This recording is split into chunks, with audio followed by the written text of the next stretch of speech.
Last week, I confidently told my German friend that hamburgers were invented in America, and she just looked at me with this mix of pity and amusement. Turns out, Hamburg, Germany, it's literally in the name. But here's the embarrassing part. I've been doing this my entire life, and so have most Americans I know. We claim foreign inventions as our own with the confidence of someone who's never been fact-checked. And today, I'm going to expose every single American invention you've been crediting to the wrong country, because once you see this pattern, you'll realize we've been confidently wrong about almost everything. The telephone? Well, that's complicated. Blue jeans? Not American. Fortune cookies? Definitely not Chinese, but also not American in the way you think. And don't even get me started on French fries. I'm about to shatter everything you thought you knew. And trust me, by the end of this video, you're gonna question every history lesson you ever sat through. Let's start with the most obvious one, hamburgers. I grew up believing hamburgers were as American as, well, as apple pie, which we'll get to later.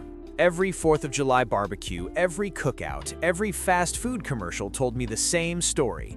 America invented the hamburger. Here's what actually happened. Hamburg, Germany had a dish called Hamburg steak in the 1800s. German immigrants brought it to America. We put it on a bun, added some ketchup, and called it ours. That's it. That's the big American innovation. Bread. Now, some people will argue, but we popularized it. We made it what it is. Sure, we also popularized yoga pants, and we didn't invent those either. I discovered this truth the hard way. I'm at a beer garden in Munich, sitting with a group of Germans, and I'm going on and on about American food culture. I say something like, "At least we gave the world the hamburger." This older German man, probably in his 60s, looks at me with the most tired expression I've ever seen. "Hamburg," he says, pointing at the table. "Hamburg is here, in Germany. The Hamburg steak came from here. You added a bun." I try to recover. "Right, but the hamburger as we know it." He cuts me off. "You added a bun." The entire table goes quiet. Someone coughs. I change the subject to beer, which I'm praying is actually German. Thankfully it is. The French fry fiasco. Here's another one that's gonna hurt. French fries aren't French, and they're not American either. They're Belgian. I know, you're thinking, but they're called French fries. Yeah, and we call it a koala bear when it's actually a marsupial. Names don't mean anything. The Belgians have been frying potatoes since the late 1600s. There are historical records, there are recipes, there's an entire Belgian culture around frites. They have museums dedicated to fries. Museums, plural. Americans encountered these fried potatoes during World War I when troops were stationed in Belgium.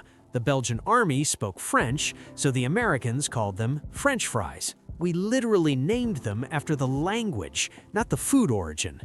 I found this out at a food festival in Brussels. I'm talking to a Belgian chef, and I mention how much Americans love our French fries. He stops chopping and looks at me with genuine confusion. "Your French fries?" he asked. "Well, French fries in general. We have them with everything." He puts down his knife. "These are Belgian frites. They originated in Belgium. The French don't even make them correctly." I laugh, thinking he's joking. "Come on, they're called French fries." "By Americans," he says, "who got them from us in Belgium." He then proceeds to give me a 15-minute lecture on the history of frites, the proper cutting technique, the double frying method, and why Americans are massacring the tradition with our frozen McCain garbage. I ate my frites in silence, properly humbled. This one blew my mind. Fortune cookies aren't from China. If you go to China, you won't find fortune cookies. They don't exist there. They have no idea what you're talking about. Fortune cookies were invented in California by Japanese immigrants in the early 1900s, specifically Japanese tea gardens in San Francisco.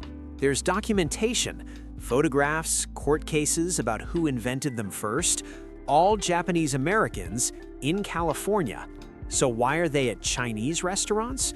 Because during World War II, when Japanese Americans were sent to internment camps, Chinese restaurant owners saw these cookies, thought they were cool, and started serving them. That's it. That's the whole story. I discovered this when I visited Shanghai for work. My first night there, I'm at a business dinner with local clients. At the end of the meal, I keep waiting for the fortune cookies. They don't come.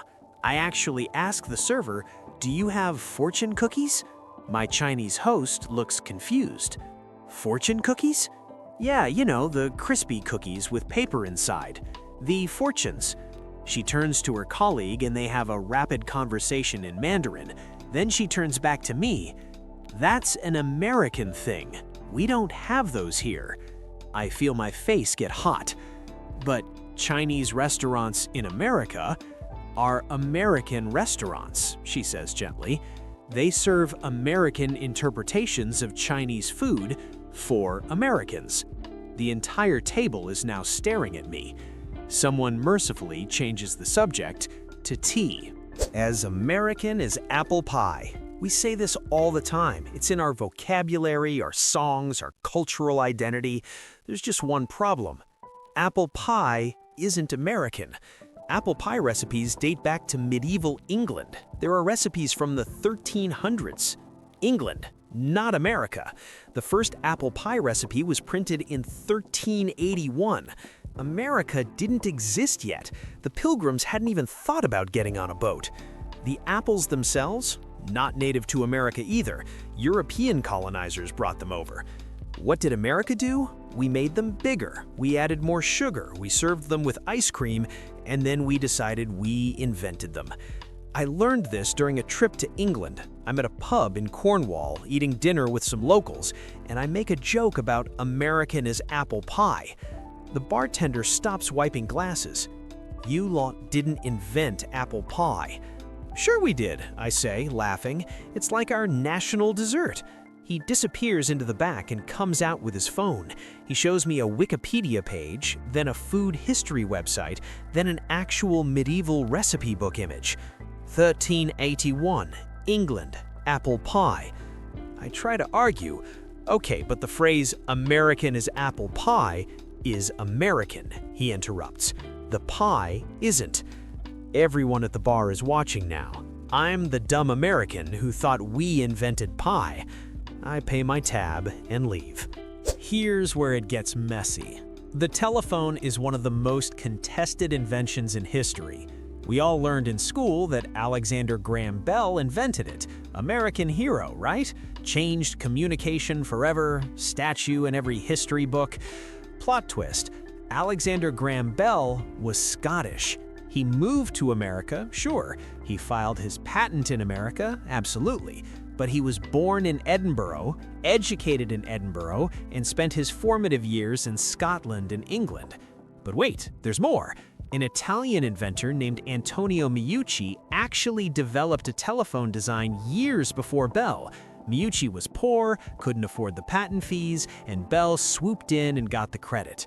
The U.S. House of Representatives actually passed a resolution in 2002 recognizing Meucci's contribution.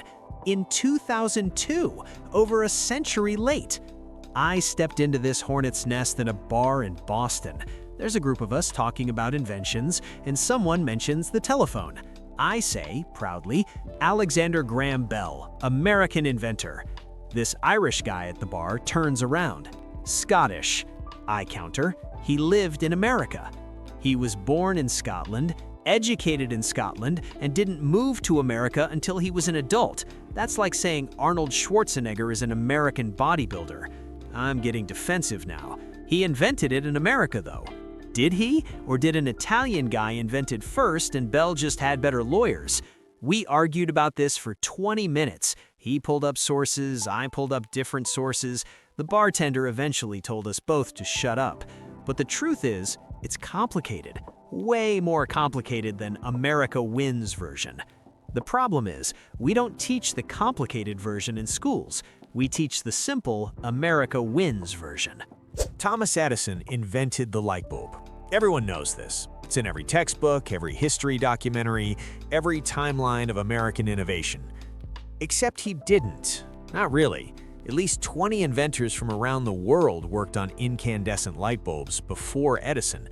There was Humphrey Davy from England in 1802, Warren de la Rue from Britain in 1840, Joseph Swan from England in 1878, who had a working light bulb a full year before Edison.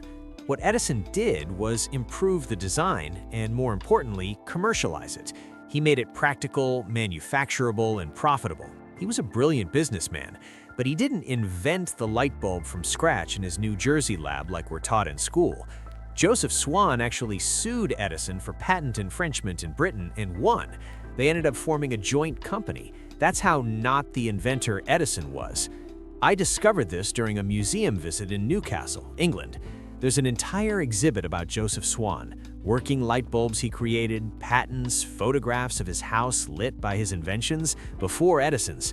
I'm standing there reading these plaques, and an elderly British woman next to me says, "Americans always think Edison did it alone." I turn to her. "I mean, he did improve it significantly." She nods. "He improved Swan's design and had better marketing. That's not the same as inventing it." I left that museum feeling like my entire education was a lie. Here's one we Americans really love to claim: the internet. We invented it, right? ARPANET, American military, Cold War technology. It's our baby. And okay, yes, ARPANET was developed by the US Department of Defense. But the World Wide Web, the thing you're using right now to watch this video, that was invented by Tim Berners-Lee, a British scientist working at CERN in Switzerland. The internet and the World Wide Web are not the same thing. The internet is the infrastructure. The web is the system of websites, browsers, and HTTP that we actually use every day. Americans developed the infrastructure. A British guy made it usable for regular people. But we conveniently merge these two things in our cultural memory. We invented the internet sounds better than we built the infrastructure that a British guy then made useful. I got into an argument about this at my own family Thanksgiving. My uncle, who works in tech and should know better, is holding court about American innovation. "The internet," he says, gesturing with his wine glass. "American innovation. Changed the world. We basically connected humanity." My cousin's British husband clears his throat. "Tim Berners-Lee invented the World Wide Web at CERN. He's British." My uncle waves his hand. "The internet, the web, same thing." It's literally not the same thing. We built the foundation. That's what matters. The argument lasted through dessert. My aunt eventually banned technology talk at the table, but my uncle still believes he's right. Because that's what we were taught. That's what we've been told our entire lives. Here's one I bet you didn't know. We didn't invent the chocolate bar. Switzerland did. The Swiss were making chocolate bars in the 1800s. Milk chocolate? That's Swiss. Rodolph Lindt? Swiss. Smooth chocolate that melts in your mouth? Swiss innovation. America's contribution? Milton Hershey figured out how to mass produce it cheaply. That's it. We made it affordable and waxy tasting. We turned premium Swiss chocolate into a cheaper, more accessible product. But ask most Americans who invented the chocolate bar, and they'll say Hershey, because that's the brand we know. That's the story we tell. I learned this in Zurich. I'm in a chocolate shop, tasting samples, and I mention how chocolate is such a big part of American culture. The shop owner, an older Swiss woman, smiles tightly. "American chocolate is different." "Different how?" I asked, thinking she means better. "Swiss chocolate has more cocoa content, smoother texture, better ingredients. American chocolate has more sugar and uses different processing. Milton Hershey learned from Swiss chocolatiers, then modified the recipe to make it cheaper." "So we improved it?" I suggested. She looks at me with the expression of someone who just watched me insult her grandmother. That depends on your definition of improve. I bought 3 bars of Swiss chocolate and left without another word. Levi Strauss, American icon, created blue jeans for California gold miners. American success story. Except Levi Strauss was German. Born in Bavaria, immigrated to America. The fabric he used, denim, comes from denim, meaning from Nimes, a city in France. The copper rivets that made the jeans durable, that idea came from a Latvian tailor named Jacob Davis. So blue jeans are a German immigrant using French fabric and Latvian engineering techniques. But we call them American jeans. What did America contribute? The market, the cowboys, the cultural iconography. We made jeans cool. We made them a symbol of American freedom and rebellion. We just didn't invent them. I discovered this reading a history book in a Levi's store, of all places. There was a plaque explaining the origins. I read it 3 times, certain I was misunderstanding. The store employee noticed me staring. "Crazy, right?" she said. "I thought jeans were American." They're American in the same way pizza is American. We took someone else's idea and made it ours. Henry Ford invented the automobile. That's what we learn. That's what we believe. Except Carl Benz, a German engineer, invented the first practical automobile in 1885, 1886. Gottlieb Daimler, also German, developed one around the same time. These were running, functional cars before Ford was even thinking about automobiles. What Ford invented was the assembly line manufacturing process for cars. He made them affordable and accessible. He revolutionized production, but he didn't invent the car. Yet ask any American on the street who invented the car, and they'll say Henry Ford. I found this out at the Mercedes-Benz Museum in Stuttgart, Germany. There are actual cars from the 1880s, working vehicles, patents, photographs of Carl Benz driving his invention, and there's a whole timeline showing when Ford entered the picture. Decades later, an American tourist next to me is reading the same plaques. He turns to his wife and says, "This can't be right. Ford invented cars." His wife pulls out her phone. She Googles it. Her face falls. "Oh my God," she says quietly. "It's Germans all the way down." Americans will fight you about pizza. We'll insist that American pizza is not just different from Italian pizza, it's better. We've perfected it. New York pizza, Chicago deep dish, we've taken it to new levels. Fine, that's subjective. Argue about quality all you want. But we do this thing where we talk about pizza like we invented it, like it's an American food that Italy just happens to also have. Pizza is from Italy, specifically Naples. It's been there since the 18th century, possibly earlier. Italians were making and eating pizza long before America was even a country. What America did was modify it. We added more cheese, more toppings, bigger sizes. We created different regional styles. We industrialized it with chains like Pizza Hut and Domino's. But the food itself? Italian, completely undeniably Italian. I made the mistake of arguing this in Rome. I'm at a pizzeria, and I tell the waiter that New York pizza is the best evolution of the original. He stops writing our order. Evolution? Yeah, like we took your recipe and perfected it. He doesn't say anything. He just walks away and sends a different waiter to our table. We get our pizza, it's incredible, and I feel like an idiot. My friend across the table whispers, "Did you just tell an Italian that we perfected their food?" I thought it was a compliment. It wasn't. We eat in silence. The pizza is so good that it makes every American pizza I've ever had taste like cardboard with ketchup. Here's the truth that nobody wants to admit. American education is designed to make us feel exceptional. We learn history through a very specific lens. America is the hero, the innovator, the best at everything. Our textbooks are written with American exceptionalism baked into every chapter. We learn about American inventors, American innovations, American victories. Other countries are supporting characters in our story. When we do learn about foreign inventions, we focus on how America improved them, manufactured them, or popularized them. We turn every story into an American success story.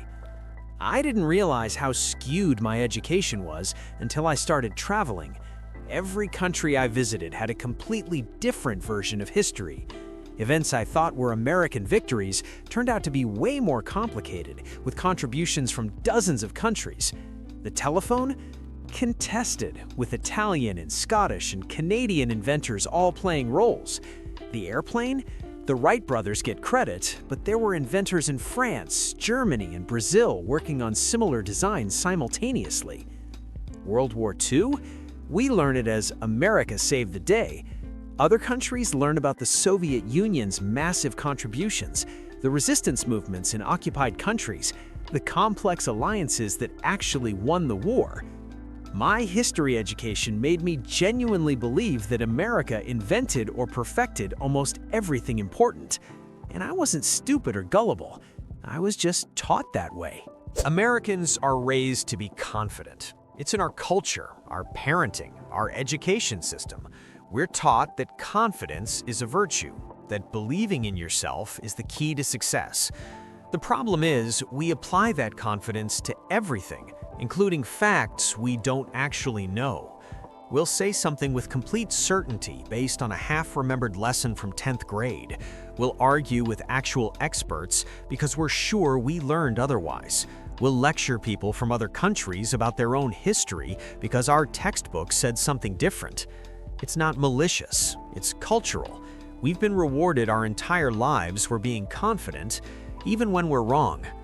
I watched this happen at a dinner party in Chicago. An American guy is explaining to a French woman how French wine regions work. He's never been to France. She grew up in Bordeaux. Her family owns a vineyard. But he's so confident. He's gesturing, making maps with his hands, explaining terroir with absolute certainty. She just nods and says, "Interesting perspective." After he walks away, I apologize to her. "I'm sorry about that." She laughs. "It happens all the time. Americans explain France to me constantly. They went there once on vacation and now they're experts." Does it bother you? It used to. Now it's just amusing. The confidence is impressive, even when everything they're saying is wrong. Okay, but we improved it. And look, sometimes that's true. American manufacturing and marketing have made many products more accessible and widely used. Mass production is a real contribution, but we improved it has become our automatic response to avoid admitting we were wrong. Someone points out pizza's Italian, we improved it. Chocolate is Swiss, we made it affordable. The car is German, we perfected mass production. It's not technically wrong, but it's also not what we originally claimed. We don't say America improved the chocolate bar, we say America invented it. And when corrected, we retreat to improvement, as if that was our point all along. I've caught myself doing this dozens of times. Someone corrects me about an invention, and my immediate response is, well, America made it better. Maybe we did, maybe we didn't, but that wasn't the claim. The claim was invention, and we're wrong about that way more often than we want to admit. Okay, so after tearing down 40 minutes of American mythology, let's talk about what we actually did invent. Because we have invented things, real things, important things. The airplane, yes. The Wright brothers. Yes, there were other people working on flight, but Orville and Wilbur actually achieved sustained, controlled, powered flight first. That's ours. The personal computer. While computing has international roots, the PC as we know it, with companies like Apple and Microsoft, that's genuinely American innovation. The cotton gin, Eli Whitney, American. Unfortunately used to perpetuate slavery, but it was invented here. Jazz music, uniquely American, born from African-American communities in New Orleans. No other country can claim that. The integrated circuit, Jack Kilby at Texas Instruments, American. Air conditioning, Willis Carrier, American, and responsible for making the South habitable in summer. The assembly line, Henry Ford didn't invent the car, but he did revolutionize how we make them. GPS, developed by the US Department of Defense. The polio vaccine, Jonas Salk, American. We've made real contributions to the world, genuinely important innovations that changed human history. The problem is we've inflated our accomplishments by also claiming everyone else's. We've taken a genuinely impressive list and made it longer by adding things that aren't ours. And in doing so, we've made ourselves look ignorant when we're corrected. After years of being corrected, embarrassed, and educated by patient people from other countries, here's what I've learned. Being wrong doesn't make you stupid. Everyone is wrong about history sometimes. Textbooks are biased, education is incomplete, and cultural mythology is powerful. But refusing to learn when someone corrects you, that makes you insufferable. The people who've corrected me over the years, the German man in Munich, the Belgian chef in Brussels, the Chinese host in Shanghai, they weren't trying to make me feel dumb. They were trying to share accurate information, and they did it with way more patience than I deserved. So here's my challenge to you.